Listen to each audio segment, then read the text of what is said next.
بسم الله الرحمن الرحيم، والصلاة والسلام على رسوله الكريم. أما بعد، أحييكم بتحية الإسلام. السلام عليكم ورحمة الله تعالى وبركاته. فيما يخص حلقة اليوم، هذه الحلقة سوف أقوم بنشرها على قناتي في اليوتيوب وأيضا على صفحتي في الفيسبوك، فسوف أتكلم وأشير إلى بعض النصائح الموجهة إلى الطلبة المقبلين على شهادة البكالوريا وأيضا الطلبة أو التلاميذ المقبلين على شهادة التعليم المتوسط للدورة القادمة، يعني دورة جوان 2023. فيما يخص هذه النصائح، بالطبع سوف أركز على طريقة تعامل الطالب أو التلميذ داخل المؤسسة، يعني في أسبوع الامتحان. والنقطة الأولى التي سوف أشير إليها هي الذهاب باكرا إلى مركز الامتحان. على سبيل المثال، إذا كنت تمتحن على الساعة 8:30 فيتوجب عليك أن تكون في المركز على الساعة 7:30 أو لا تتجاوز 8 أو لا تتجاوز 7:45. إذا الذهاب باكرا إلى مركز الامتحان سوف يبعد عليك الضغط والتوتر والقلق الذي يسبق الامتحان. عليك أن تركز فيما يخص النصيحة الأولى، أن تذهب مبكرا إلى مركز الامتحان. وما هي الملزمات أو الحاجيات التي ينبغي عليك إحضارها في الامتحان؟ أهم شيء هي بطاقة التعريف الوطنية بالطبع البيومترية، إضافة إلى الاستدعاء. لاحظوا معي على سبيل المثال، وهنا الاستدعاء متعلق بامتحان البكالوريا، يعني عليك بعدم نسيان سواء الاستدعاء وبطاقة التعريف الوطنية. وبالطبع عندما تصل إلى مركز الامتحان عند المدخل بالتحديد سوف يكون هناك تفتيش روتيني للملزمات التي هي موجودة لديك. بالطبع الهاتف ممنوع، يعني عليك بتقديم الهاتف الخاص بك. وبالطبع سوف يقدم لك ملصق رقمي عندما تضع الحاجيات الخاصة بك، إذا كانت هناك محفظة خارجية أو إذا كان هناك هاتف أو شيء ما. عندما تقدم الحاجيات وتمر على عملية تفتيش روتيني سوف تجد هناك أعضاء من الأمانة، عليك أن تسألهم عن القوائم. يعني أهم شيء عندما تجتاز التفتيش الروتيني وتقدم الحاجيات الخاص بك، اسأل عن القوائم. عندما تبحث عن قوائم وتجد القوائم، بالطبع هنا سوف تبحث عن الاسم الخاص بك.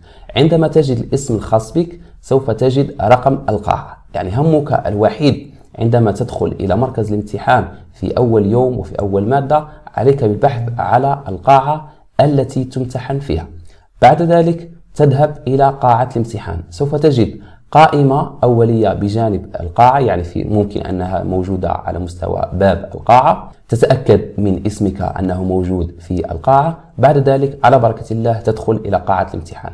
عندما تدخل على قاعة الامتحان تجد مختلف الطاولات، وكل طاولة تجد فيها اسم المترشح إضافة إلى تاريخ الميلاد ورقم التسجيل. تبحث على الطاولة الخاصة بك، يعني لا تجلس في أي طاولة عشوائية، بل هناك طاولة مخصصة لك وعليها كافة معلومات. إذن بعدما تجلس في الطاولة عليك بالتأكد من المعلومات الخاصة بك، يعني الاسم واللقب، تاريخ الميلاد، وخاصة رقم التسجيل. يعني عليك بأن تتأكد من أن رقم التسجيل هو نفس الرقم التسجيل الموجود هنا في الاستدعاء، يكون نفسه. بالطبع قدر الله وكان هناك خطأ من مركز الامتحان أو من أعضاء الأمانة، عليك بأن تتأكد وتحقق من رقم التسجيل. بالطبع عندما تجلس في قاعة الامتحان وتأكد من كافة المعلومات، لا تنسى الاستغفار والدعاء. ثم النقطة الهامة أن تتأكد من اللون الذي هو بجانب الملصقة، يعني ملصقة المعلومات الخاصة بك تجد هناك لون، سواء كان لون بني أو لون أخضر. لماذا اللون مهم؟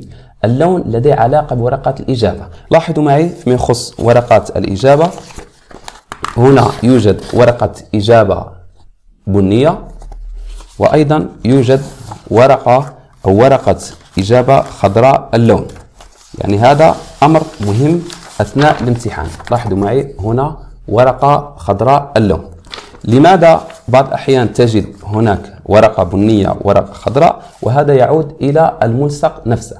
إذن كيف تتأكد؟ بعض الأحيان قد تكون لديك ورقة بنية، فالطالب الذي يسبقك في الطاولة تكون لديه ورقة خضراء، والذي يكون في الخلف لديه أيضا ورقة خضراء. فعليك أن تتأكد بالطريقتين، سواء تتأكد عن طريق الملصق أو اللون الموجود بجانب الطاولة، أو تتأكد من الطالب الذي يسبقك والطالب الذي يكون خلفك. تأكد من اللون المخصص لك، وهذا اللون لا يتغير طوال أسبوع الامتحان.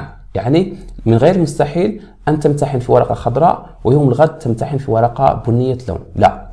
إذا امتحنت في اليوم الأول بلون أخضر أو بورقة خضراء فسوف تمتحن في كافة الأسبوع بورقة خضراء أو ورقة بنية. إذن عليكم بالتأكد من لون ورقة الإجابة، لأن لون ورقة الإجابة أيضا لديه علاقة بلون المسودة. أيضا المسودة لابد أن تكون خضراء اللون أو بنية اللون حسب الطالب. وأيضا فيما يخص الورقة الإضافية يعني تتبع نفس لون ورقة الإجابة. إذا كان ورقة الإجابة بنية فعليك عندما تطلب ورقة إضافية أن تكون بنية، وإذا امتحنت في ورقة إجابة خضراء عليك بأن تطلب ورقة إضافية خضراء اللون. يعني عليكم بالتركيز على هذه النقطة المتعلقة بلون ورقة الإجابة. الآن فيما يخص ورقة الإجابة بنوعيها، أنا تكلمت عن اللون الأخضر والبني. الآن فيما يخص اللغة، إذا كنت تمتحن في لغات أجنبية فعليك بالتركيز على ورقة الإجابة، تكون بهذا الشكل، يعني من اليسار ثم أفتح بهذه الطريقة. هذه هي ورقة الإجابة في اللغة الفرنسية. أما إذا امتحنت في مواد باللغة العربية فتكون اتجاه من اليمين اليسار. ها هي ورقة الإجابة. يعني إذا كان هناك مواد أجنبية فسوف يقسمون عليك الأساتذة الحراس الورقة بهذه الطريقة، يعني تكون هنا مخصصة للغات الأجنبية وهنا مخصصة للمواد التي هي باللغة العربية. هناك من يقول لي أن هذا العمل هو ليس متعلق بالطالب الذي يمتحن، بل هي من مهام الأساتذة الحراس، لكن في بعض الأحيان قد يكون هناك خطأ سواء من أعضاء الأمانة أو من أساتذة الحراس، وهذا الخطأ سوف يدفع ثمنه الطالب، لأنه في بعض الأحيان الطالب قد يضطر إلى إعادة الورقة، وهذا ما سوف يصيبه بالتوتر والقلق أثناء الامتحان أو أثناء اجتياز المواد القادمة. إذن عليكم بالتركيز فيما يخص الورقة، لون الورقة واتجاه الورقة. والآن فيما يخص طريقة ملء ورقة الامتحان، لاحظوا معي، ها هي شكل ورقة الامتحان. يعني الملء يكون سواء للمواد التي تمتحن باللغة العربية أو المواد التي تمتحن بلغات أجنبية. يعني حتى لو امتحنت في مادة باللغة الأجنبية سوف تملأ المعلومات باللغة العربية، فقط يكون اتجاه الورقة من اليسار إلى اليمين. لاحظوا معي هنا، سوف أقوم بتدوير الكاميرا بعض الشيء لكي تظهر الورقة بكامل الزوايا. لاحظوا معي هنا يوجد هنا امتحان شهادة البكالوريا دورة جوان 2023. تضع الشعبة، يعني هنا الشعبة بإمكان طلبة شهادة التعليم المتوسط أن يتركون الشعبة فارغة، أما طلبة البكالوريا فيقومون بإدراج الشعبة هنا. اختبار مادة، يعني هنا تقوم بكتابة المادة. يوم تقوم بكتابة اليوم، يعني على سبيل المثال 11 جوان 2023. تضع هنا اللقب، الاسم، تاريخ ومكان الميلاد، وهنا تضع رقم التسجيل، ورقم التسجيل تقوم بكتابته سواء من الاستدعاء أو من الملصق الموجود على مستوى الورقة، ثم تمضي هنا إمضاء المترشح. حذاري من أن تملأ الخانة الموجودة هنا أو الخانة الموجودة هنا، لأنها لديها علاقة بمركز الإغفال والتجميع. أما هنا فهذه الخانة متعلقة بالأساتذة الحراس، يعني اسم ولقب وتوقيع الحراس، يعني توقف هنا في إمضاء المترشح. تنزل الأسفل وتقوم بكتابة اختبار المادة. لاحظوا معي هنا ترقيم الصفحات، صفحة 1، هنا صفحة 2، صفحة 3، صفحة 4.